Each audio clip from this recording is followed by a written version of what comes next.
Vamos a abrir por favor en Éxodo 34 y es donde Moisés tuvo que volver a subir al monte de Sinaí a preparar tablas de piedra él, esta vez no Dios, y al final como que menciona algo que Moisés tuvo que escribir eso como algo permanente en pergaminos, que eran ordenanzas y leyes, o que él mismo tenía que escribir eso en las piedras. Y eso es muy importante simbólicamente lo que pasó, que Dios con gloria, o sea, con su dedo, escribiendo en piedra los mandamientos y todo eso, y Moisés vio, y vio realmente lo que fue todo el futuro de Israel, que en su mayor parte, que mayorísima parte, no cumplieron, es más, desobedecieron, o sea, violaron por mucho los mismos mandamientos, casi en toda su historia. Entonces, lo inútil que sería eso, la ironía de hacer todo tan espléndido y glorioso de mano, literalmente mano de Dios, para nada. Entonces es importante eso, que aún así Dios dice, a ver, hazte otras 2 tablas, vamos a hacer esto bien, y ahora vas tú. Y es importante ver eso, que Dios no dice, tienes razón Moisés, no sirve de nada, ya me rindo. Eso es muy importante ver, y porque todo lo que estaban haciendo con el tabernáculo, con el altar, con el sacerdocio, con la vestimenta sacerdotal y todo eso, con las 3 fiestas anuales, todo lo que eso está diciendo, generación tras generación, por milenios ahora, es para decir otra cosa, que simplemente dando a entender, eso es lo que vamos a ver en Hebreos, dando a entender esta parte del tabernáculo representa el tiempo presente. En lo que estamos, esperando que Dios realice ya la totalidad de su plan de redimir y de salvar. Entonces, prepara todo eso, y versículo 18 recalca, después de proclamar su nombre, Dios recalca con Moisés que ahora sí van a ir a la tierra prometida, y lo que no tienen que hacer, en las trampas en las que no tienen que caer.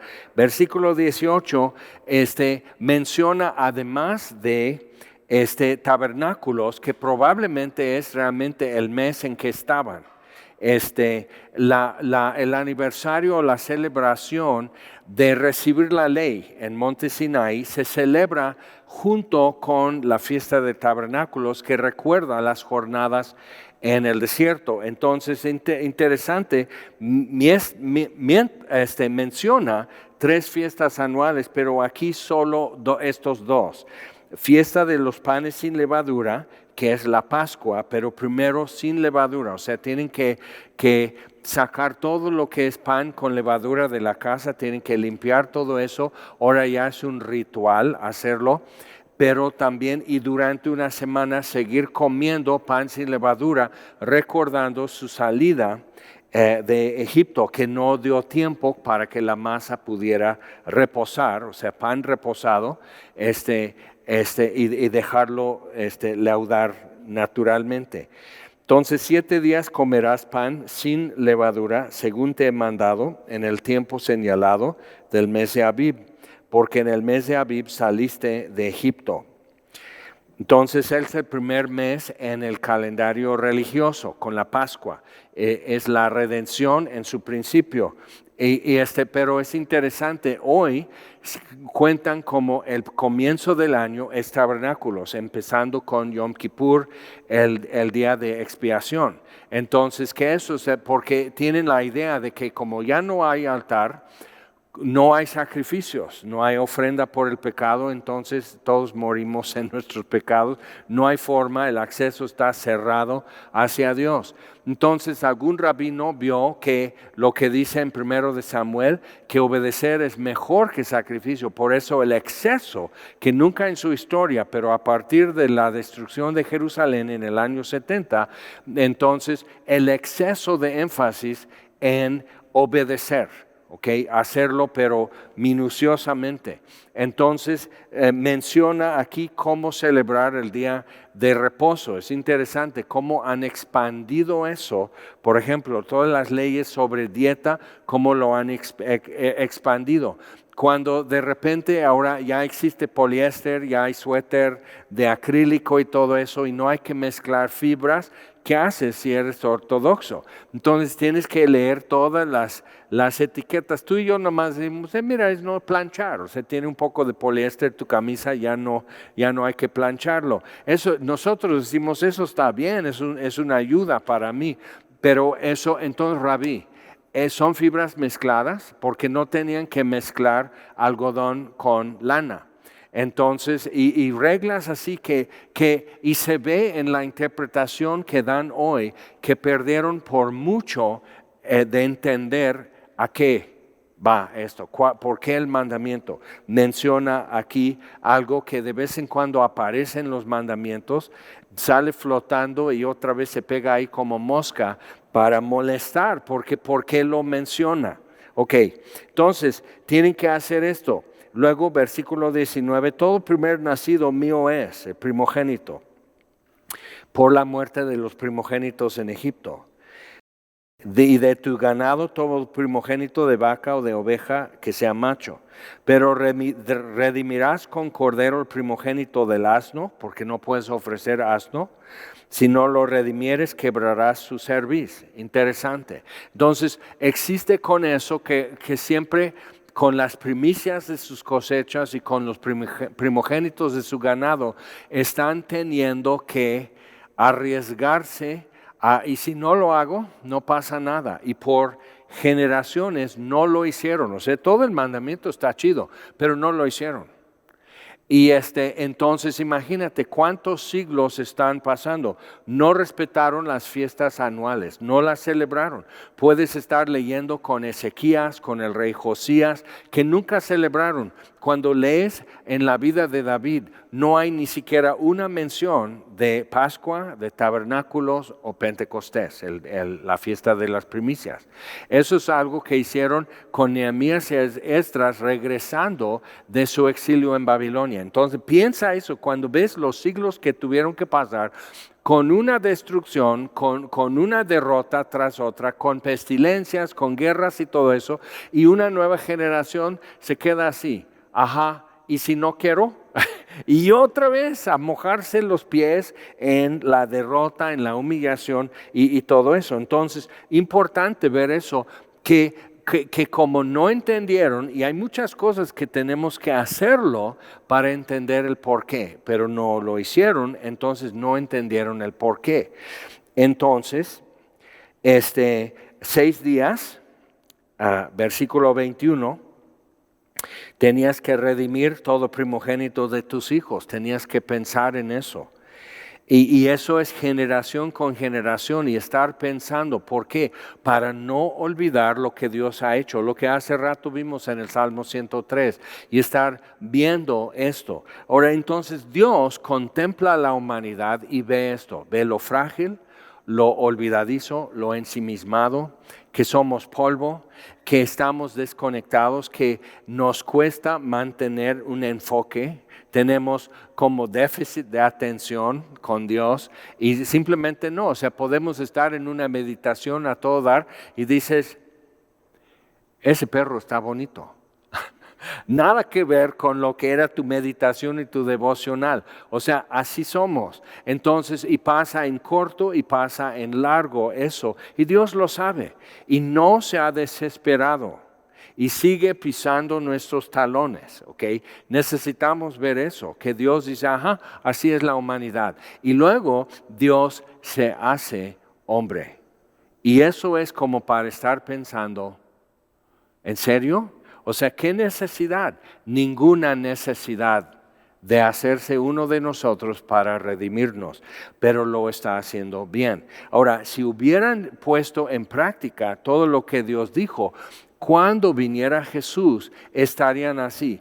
Oh, no inventes. O sea, todo quedaría tan claro como es.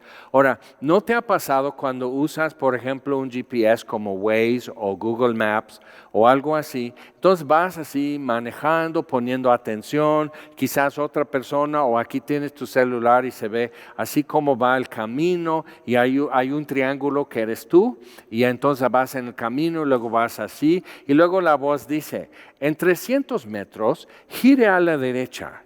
Y tú estás así. Cuando la primera vez que pasé de norte a sur en Ciudad de México en segundo nivel, que ya se podía de lado a lado así, era eso nuevo para los GPS de Waze y todo eso. Entonces esa señora loca me está diciendo, gire levemente a la izquierda, pues voy en el carril izquierdo. Si hago lo caso a eso, voy a caer cuántos metros al nivel de la calle, porque está viéndome desde satélite y que no voy bien. O sea, la neta, voy a estar sobre la banqueta, ves como el segundo nivel no es réplica de lo que es la calle abajo.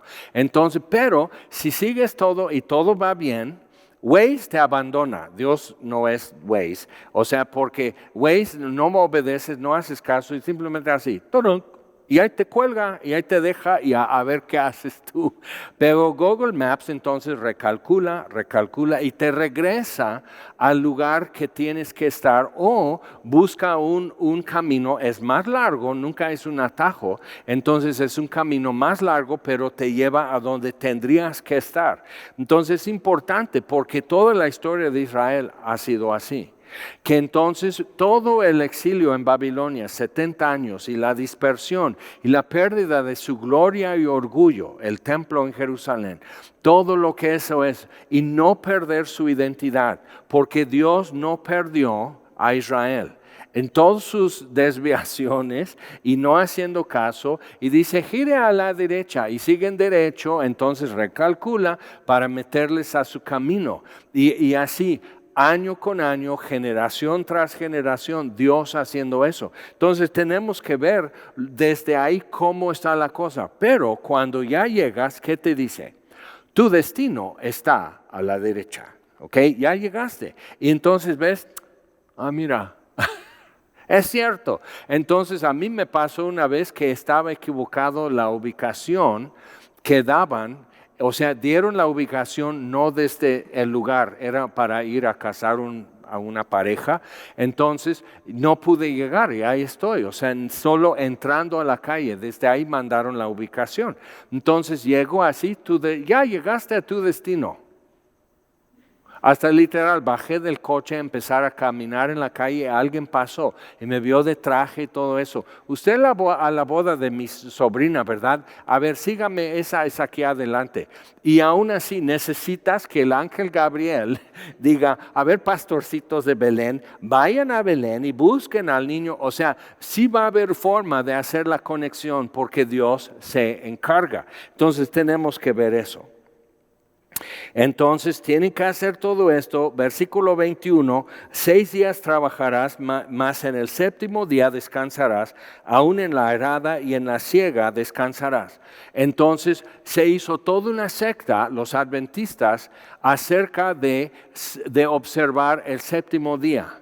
Y como que eso es revelación y que la iglesia, siempre una secta, uno de sus atributos fundamentales es toda la iglesia está equivocada y nosotros por fin y solo nosotros estamos bien.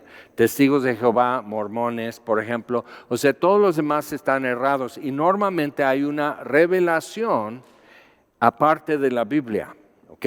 Entonces, importante ver eso, que Jesús quebrantó la tradición acerca de cómo observar el día de reposo.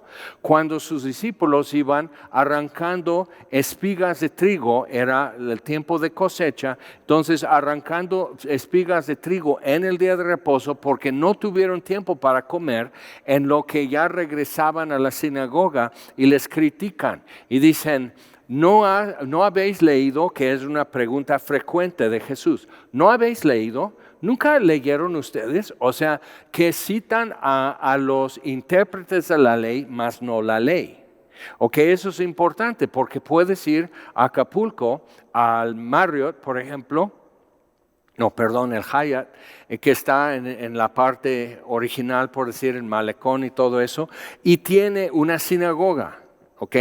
Y puedes usar el elevador, y tiene un elevador que en el día de reposo activa otra función, que automáticamente abre y cierra las puertas y automáticamente va parando en cada piso. ¿Por qué? Porque no puedes oprimir un botón porque es encender algo en el día de reposo y quebrantas el día de reposo. Y la señora que puede ir contigo y así, entonces a mí me tocó estar en el elevador y todos así, y mirándome, obviamente no ortodoxo, pero con facciones como que es o no es. No, soy goy, gentil. Entonces así, pero la señora va a traer quizás su peinado muy arreglado, es una peluca, porque entonces sí se cubre la cabeza. ¿Tú crees que las abuelitas con su encaje y su velo en misa, que eso es religioso? Eso es bonito, pero entonces usan una peluca para taparse el cabello, pero es una peluca de cabello. ¿Ok? Entonces, eso es la naturaleza humana, viendo eso. Y no estoy diciendo que no son sinceros, pero sí es un poco absurdo a qué punto se está llevando con tal de cumplir, pero no cumplir, pero hacer todavía lo que yo quiero. ¿Ok? Y no tenemos que reírnos mucho porque lo hacemos. ¿Ok? Tú y yo lo hacemos. Buscamos la forma, si de veras queremos algo, lo declaramos kosher y nos lo comemos. ¿Ok? Entonces ya tienen kosher shrimp en Israel, que es shrimp, que es camarón kosher, que está criado no en agua salado y sin lo que normalmente ingiere el camarón. Entonces ya pueden comer ese tipo de camarón, ya es kosher. Y digo, a ver, israelitas, ¿en el cielo va a haber camarón? No, por eso lo quiero comer de una vez. O sea, y y nos reímos, pero es una caricatura de todas las naciones, porque así somos. ¿Ok? Entonces, pero otra caricatura es ir manejando así, siguiendo una voz. Esa señora sabe dónde estás, porque si no giras aquí a la derecha, no te dice, es muy amable, no es como los profetas que dicen, desobedientes, rebeldes. O sea, simplemente dice, recalculando, en lugar de decir, baboso, idiota, y ahora vas a llegar tarde a tu destino, que yo te aviso cuando llegaste, pero voy a decir, llegaste a tu destino tarde, está a tu derecha, bájate del coche, ya voy a colgar. O sea, eso serías tú si fueras la voz de Dios desde el monte Sinaí, y Dios no lo hizo tan así, pero sí nos damos cuenta que hay algo muy humano en todas estas vueltas. Entonces, en la arada y en la siega, entonces si tú ves que puede llover y mañana es el día de reposo y comienza cuando ya aparecen, viernes en la noche, comienza cuando ya aparecen 3 estrellas en el cielo, ya comenzó el nuevo día, que es sábado. Entonces comienza en la noche, si lees en Génesis, fue la noche, fue el día, el tercer día, fue la noche, fue el día. Acuérdate, empezó cielos y tierra y luego dijo, sea la luz. ¿Ok? Entonces, cuando ves eso, entonces, o sea, el nuevo día comienza al anochecer. Entonces ya estamos en jueves. ¿Ok? Y tú dices, mira, todavía no tengo para la quincena y a ver cómo le hago. Entonces, pero viendo eso, entonces estarían viendo como hace rato que empezó como a tronar, las nubes un poco negras, empezó a brisar, a chispear un poco, y si tuvieras todo tu trigo ya seco en el campo y algunos, o sea, como que lo cortas y lo dejas como para secar un poco mejor antes de levantar todo. Y si llueve, se echa a perder porque ya va a tener moho, ya va a enfermarte, o sea, es un problema y va a llover. ¿Qué haces? Todos estos mandamientos son una invitación a invitar al Dios soberano y todopoderoso a involucrarse en tu vida. en las cosas que son de día a día, que si hoy llueve, si mañana no llueve, o sea, todo eso le involucras a Dios. Por eso el diezmo, que es del Antiguo Testamento, pero hay mucho comentario de eso en el Nuevo Testamento. Entonces, muchos mandamientos no se renovaron ni se cancelaron, simplemente siguen para muchos cristianos. Entonces, viendo eso, otra vez, diezmar y ofrendar de tus ingresos de cualquier forma, es una invitación a Dios que Él se involucre en tus finanzas. Entonces lo que pasa es que muchos dicen, a mí no me alcanza para diezmar. Y yo te digo, a mí no me alcanza para no diezmar. Porque depende, si tú distribuyes tu ingreso entre todo lo que tú tienes que gastar o pagar, entonces si queda algo, eso ya es para Dios. Imagínate si tú fueras el hermanito en una familia y la mamá está sirviendo a los hermanos, pero a ti, ¿sabes qué? No te alcanzó. ¿No? O sea, dirías, yo necesito también porque estoy creciendo mi mamá y mis hermanos pueden salir a trabajar, yo no, entonces dame a mí primero. Entonces, viendo eso, o sea, sí revela mucho de nuestro corazón cuando decimos, no, Dios, tú espérate, porque no me has cuidado como debe de ser. Entonces, ahora sí, para que sientas. Y dices, yo no lo hago así. ¿No? ¿No? Pero ¿qué es lo que estamos haciendo? Dios al último.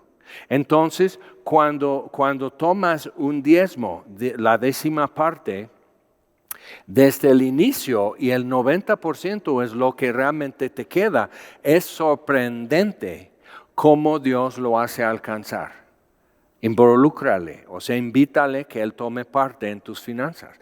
Pero entonces en el arado, en la siega, entonces todo eso tú estás invitándole a Dios que Él tome parte de lo que tienes que hacer. Entonces, y yo he visto una y otra vez más, y a veces entonces dice, ok, entonces si llueve, estuvimos en el Estadio Corregidora en Querétaro y estaba tronando y empezó a chispear y viene el de sonido, el ingeniero, y dice, porque está el pasto del campo de fútbol y todo el cableado y unas bocinas y un arco de iluminación y todo eso, unos cablesotes. Si empieza a llover vamos a tener que apagar todo y desconectarlo porque se hace ya vivo de corriente el pasto, o sea, es súper peligroso, además puede destruir el equipo de sonido o de iluminación. Entonces estamos así. ¿Qué? Pues a orar. Y es interesante porque se despejó sobre la corregidora, ¿ok? Se despejó. Y María del Sol estaba cantando y cantó Por ti volaré, y se vio cómo la nube empezó a hacer esto y a hacer todo un círculo y abrirse más y más y más mientras ella cantaba. Y tú dices, no inventes, no lo estoy inventando, no naciste y por eso no te tocó, pero eso es lo que pasó. ¿Y qué crees? Hicieron en el toreo en Querétaro, iban a tener como un rezo, y estar ahí haciendo rosarios toda la noche como en contra de eso de protestantes. Perdón, eso es lo que sucedió. Y cayó un aguacero en el torero que estaba al otro lado. Y puedes decir, pero yo no controlo el viento y las nubes y la lluvia, pero invitas al Dios soberano. Dios, tenemos esto. Si quieres, desconectamos todo y la gente que vaya con mucho cuidado a su casa porque está lloviendo. O si quieres que se haga, que no lo permitas que llover aquí. Está bien, o sea, no estamos queriendo maldecir a nadie, pero haz como tú quieras, Señor. Si quieres, lo hacemos. Si quieres, sigo arando mañana porque hoy no puedo porque es el día de reposo. Si quieres que siga cosechando bien mañana, que no llueva hoy que es el día de reposo. No puedo salir y voy a confiar en ti. Y checa lo que pasa, porque entonces un microbús lleno de estudiantes del seminario católico que iban al Rosario, que estaban rezando, se equivocó. El chofer sabía toda la publicidad. Ya sé dónde es, porque no, pues no, ya están discutiendo. Eso están a cargo de tu alma y no se acordaban de la dirección. Pero bueno, entonces, y el chofer del microbús dice, yo les voy a llevar aquí. Y todos oyeron el mensaje y recibieron a Cristo. Entonces sí podemos invitarle a Dios que Él tome parte, ¿no? Entonces, pero esas son oportunidades específicas y nacionales que todo el pueblo de Israel podía hacer.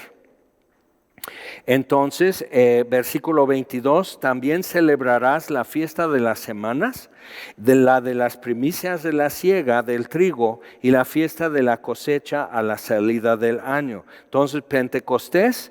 Y aquí ya menciona lo que es tabernáculos, que es el fin de la cosecha. 3 veces en el año se presentará todo varón tuyo delante de Jehová, el Señor, Dios de Israel. Ahora, iban a tener que celebrar eso. Ahorita en el desierto no, porque diario cae maná y comen. Ya no hay siembra ni cosecha, no hay nada de eso.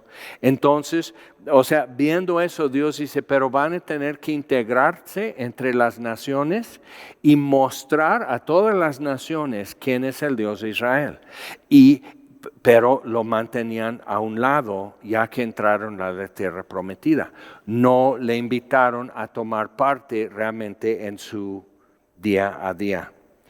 Dice, porque yo arrojaré a las naciones de tu presencia, y ensancharé tu territorio, y ninguno codiciará tu tierra cuando subas para presentarte delante de Jehová tu Dios 3 veces al año. O sea, dice, pero ¿cómo voy al lugar donde está el tabernáculo? Jerusalén no lo sabían, pero ¿cómo voy a ir si ¿y quién cuida los pollos, los chivos, los borregos? O sea, ¿cómo dejo todo eso? Dices, yo me encargo. Otra vez, ¿lo haces o no lo haces? Es tremendo. Pero ve esto y dice, no ofrecerás cosa leudada junto con la sangre de mis sacrificios. Tenía que ser pan sin levadura, ni se dejará hasta la mañana nada del sacrificio de la fiesta de la Pascua. ¿Por qué? Porque era un símbolo. El sacrificio del cabrito para la Pascua era un símbolo y tenían que obedecerlo bien, tenían que hacerlo bien. Es como si vas a hacer como un mapa de México, que no se te olvide de Baja California. O sea, si tienes que colgar algo aquí, un dedito que es Baja California. Y si no lo dibujas bien, entonces los chiapanecos van a decir, ¿dónde está Chiapas? Nos dejaste fuera. O sea, tienes que dejarlo bien. Tienes que dejar bien el Río Bravo y todo eso. O sea, el que conoce va a decir, no hiciste bien el mapa. ¿Por qué importa un mapa? Por eso lo de Waze y Google Maps. Sí te importa cuando no sabes llegar. Entonces, otra vez tenían que hacerlo bien y todo lo que era el tabernáculo tenían que hacerlo exactamente lo que Dios dice. Pero luego dice, las primicias de los primeros frutos de tu tierra llevarás a la casa de Jehová tu Dios. No cocerás el cabrito en la leche de su madre. Y lo único que dicen hoy sobre esto es que hay proteínas en lácteos que no combinan bien con carne roja, por ejemplo. Entonces Dios está cuidando su salud. O sea, dicen, entonces Dios esperó 5,000 años para que los israelitas pudieran saber eso. ¿No sería que Dios simplemente está diciendo, no dejen de ser humanos? No dejen, o sea, vean, tienen que quemar todo eso, pero no dejen de que haya vida nueva mañana. Entonces, no cocer el cabrito en la leche de su madre. Importante, que simplemente lo que tendrías que estar haciendo es endurecer tu corazón. Entonces, entre todo el pueblo así, ellos tenían que recuperar algo que se había perdido, empezando en el Edén, se había ido perdiendo y se ha perdido mucho de eso hoy. Y Jehová dijo a Moisés, escribe tú estas palabras porque conforme a estas palabras he hecho pacto contigo y con Israel. Y él estuvo allí con Jehová 40 días y 40 noches y no comió pan, ni bebió agua, y escribió en tablas las palabras del pacto, los 10 mandamientos. Y aconteció que descendiendo Moisés del monte Sinai con las 2 tablas del testimonio en sus manos, al descender del monte no sabía Moisés que la piel de su rostro resplandecía, después que hubo hablado con Dios. Y Aarón y todos los hijos de Israel miraron a Moisés, y aquí la piel de su rostro era resplandeciente, y tuvieron miedo de acercarse a él. Interesante, cuando él vio la zarza que ardía en el desierto, Dios le dice, acércate pero quita tus sandalias. No quiero algo de un animal muerto entre tú y tierra santa, este suelo y tus suelas. Entonces, acércate y no te atrevas a no acercarte, pero acércate correctamente, en temor. Entonces, eso así, pero ahora él viene de acercarse así con Dios, proclamando su nombre y dejando pasar su gloria frente a Moisés. Y no pudo ver su rostro, pero pudo ver su gloria y escuchar la voz de Dios proclamando su nombre y sus atributos y renovando el pacto. Y simplemente con eso, con esa gloria, reflejó lo que estaba viendo. En Suiza suele suceder que los picos de los Alpes se quedan cuando se pone el sol, ya es noche, o sea, ya están saliendo estrellas y los picos se ven como rojos y color rosa, porque todavía el sol está lanzando luz, pero donde tú estás ya es noche. Entonces imagínate lo que sería la gloria que él vio en el monte Sinaí, que sigue bajando entre esta gente que era complicada y difícil, y estando entre ellos, y Aarón y todos están así, no quieren acercarse, da miedo. Entonces piensa, ¿qué sería eso que está pasando? Entonces da bien todas las reglas, todo lo que tienen que hacer, y luego ya empieza la hechura. Entonces los de metal, los de textiles, los que van a elaborar todo lo empiezan a hacer. Y llega un punto, capítulo 36, en que lo que la gente estaba trayendo para hacerlo, tomaron oro y tuvieron que batir el oro haciendo una lámina súper delgada y luego ir cortando de eso hilo de oro para estar tejiendo hilos de oro en lo que hacían. Entonces, todo lo que vimos ya sobre la vestimenta, sobre la hechura del arca, los altares y todo eso ya lo empiezan a realizar.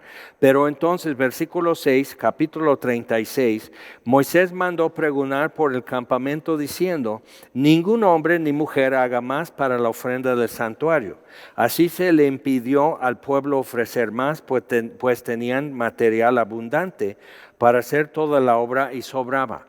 Y podrías decir, sí, pero tienen corazón de dar. Está bien, mañana habrá necesidad de hacer nueva vestimenta o componer algo o reemplazar algo, pero lo que pasa es que si no, los levitas van a tener que cargar con todo esto.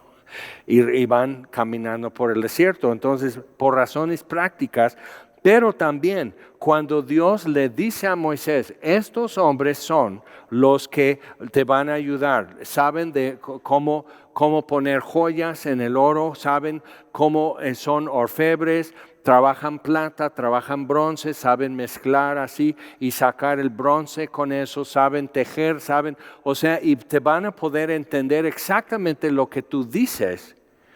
Y lo van a poder imaginar y realizar con sus manos. Entonces es importante eso, porque al estar haciéndolo, pasamos a capítulo 38, versículo 21. Dice, estas son las cuentas del tabernáculo del testimonio, las que hicieron por orden de Moisés, por obra de los levitas, bajo la dirección de Itamar, hijo del sacerdote Aarón. Y Bezaleel, hijo de Uri, hijo de Ur, más adelante ves a Ur ayudando a levantar uno de los brazos de Moisés cuando los israelitas estaban en combate. Entonces es el nieto de Ur, de la tribu de Judá, hizo todas las cosas que Jehová mandó a Moisés, y con él estaba Aholiab, hijo de Ahisamac, ponle Jorge al niño, ¿ok? Aholiab, hijo de Ahisamac, de la tribu de Dan, artífice, diseñador y recamador en azul, púrpura, carmesí y lino fino. Entonces sabía teñir, sabía preparar los hilos, sabía usar lana, algodón, lino, todo eso y prepararlo todo. Pero cuando te das cuenta, o sea, no eran tan brutos como muchas veces en películas representan a la gente en la antigüedad, Noé y todo eso, casi cavernícolas. O sea, sabían hacer estas cosas bien, y cuando ves lo que era la vestimenta de faraones y todo eso en sus ataúdes, dices, sí sabían. Entonces tenían a orfebres israelitas en Egipto aprendiendo los oficios. ¿Ok? Entonces, pensando eso, parte de lo que Dios despojó de Egipto fue el saber hacer las cosas. Artesanos ya capacitados, experimentados y listos para trabajar. ¿Ok? Entonces, pensando en eso, o sea, nosotros somos lo que Dios también despojó a Egipto. Y sin saberlo tú puedes decir, no, pues vamos por el desierto de Sinaí. Yo manejo textiles y bordados y sé teñir fibras y todo eso. Y pues yo qué voy a hacer aquí, cuidar borregos y tratar de llegar a la tierra prometida en un pedazo porque la gente es rebelde. Entonces estás con eso y Dios dice, a ver, tú y tú. ¿Ok? Importante. Ahora, algo que no se sabe de muchos, o sea, pero un día ya te puedes fijar, el piso en este auditorio está chueco, está inclinado y es casi como 40 centímetros de diferencia desde allá hasta acá. Entonces, no se nota porque aquí calzamos la plataforma, pero cuando recién pusimos la plataforma nos dimos cuenta de una cosa. Todo se veía normal y luego pusimos el biombo y todo lo que era pedestal o atril estaba así. Y todas las sillas están así, pero como la distancia entre patas es corta, no te sientes así. Pero todo se veía así, o sea, todo estaba así. Y se veía tan raro, entonces dijimos, tenemos que calzar la plataforma, tenemos que remediar eso y todo. Entonces, cuando hicimos el arcotecho y todo eso, las columnas de fierro y todo, hicieron las zapatas con una placa y están a desnivel. Entonces, estos están un poco enterrados y estos están muy salidos, para si algún día que pongamos otro piso aquí ya esté a nivel. Entonces tendremos que hacer esto diferente porque ya va a estar todo al otro lado. Ahora, pensando en eso, te das cuenta de algo. No era él que llegó a decir, Moisés, yo quiero ayudar, déjame ayudar. Entonces, había dos encargados, pero ni el uno ni el otro sabía que había otro encargado. Entonces iban contradiciendo el uno al otro. Si pasas al estacionamiento, los albañiles suelen dejar, cuando hacen pisos, suelen dejar, hay de vez en cuando ves como un cuadrito de tabique de barro. Entonces lo pusieron como nivel, nadie lo quitó. Entonces dejaron un tubo aquí en el piso de PVC de 10 centímetros para cableado. Pero luego viene el otro y da orden, entonces ponen el bailarín para firmar toda la tierra y aplastaron el tubo. ¿Ok? Entonces si te das cuenta, estos hombres, los orfebres y los artesanos y todo, capacitados por Dios, rendían cuentas a Moisés. No a Moisés y Ur y Aarón y el cuñado de Aarón y otro que viene llegando y quiere ayudar y que le hagan sentir importante, sino entonces había una visión bien enfocada con mucha precisión. Entonces llegamos a capítulo 39, versículo 42, en conformidad a todas las cosas que Jehová había mandado a Moisés, así hicieron los hijos de Israel toda la obra. Ahora, ¿por qué no hemos tratado de corregir aquí el piso? Uno, el costo. Si fuera importante, pues lo haríamos. Tenemos excelente acústica, aunque chueco el piso, la acústica es muy buena. Pero algo importante en todo eso que tenemos que captar es, esto no es simbólico, esto aquí no es mapa. El tabernáculo era un mapa para regresar a Dios. Desde el altar, toda la cerca de cortinas blancas alrededor, todo el sistema, toda la vestimenta del sacerdote, todo lo que hemos estudiado era mapa. Entonces sí era necesario. Y Dios no se equivoca diciendo, como me pasó esa vez en el segundo nivel en México, gire levemente a la izquierda. Y yo así digo, que no, señora, yo no le voy a obedecer. Y hasta cambiaba de carril nomás para confundirla. Pobrecita, o sea, afligida, y por fin ya dice, ya llegaste aquí a la caseta y todo, ya le apagué, pobrecita, me quería regañar. Pero entonces, viendo eso, Dios no tiene ese problema de no saber dónde estamos. Pero sí es importante para nosotros que el mapa sea completo. Entonces, cuando se hizo bien, todo en conformidad a todas las cosas que Jehová había mandado a Moisés, así hicieron los hijos de Israel toda la obra. Y vio Moisés toda la obra, y aquí que le habían hecho como Jehová había mandado, y los bendijo. Ve, o sea, es algo tremendo. O sea, ¿cómo Moisés le va a decir que él no es orfebre? Él no sabe bordar, él no sabe eso, pero va a decir, es exactamente esto. Y otra vez, invitarle a Dios a tomar parte en estas cosas. Pero entonces hay orden en eso. Levantan todo el tabernáculo, va en orden. Si te das cuenta, primero hacen lugar para el arca. Entonces ponen el arca, quitan el velo de sobre el arca y lo cuelgan. Porque eso no es para curiosos. Entonces lo dejan así y van saliendo de eso, poniendo ya otro velo de acceso al lugar santo y saliendo y todo, y al final pone la cerca, el altar, quema el incienso y el tabernáculo se llenó de gloria que ni Moisés pudo entrar. Bien. Versículo 34, capítulo 40. Entonces una nube cubrió el tabernáculo de reunión, y la gloria de Jehová llenó el tabernáculo.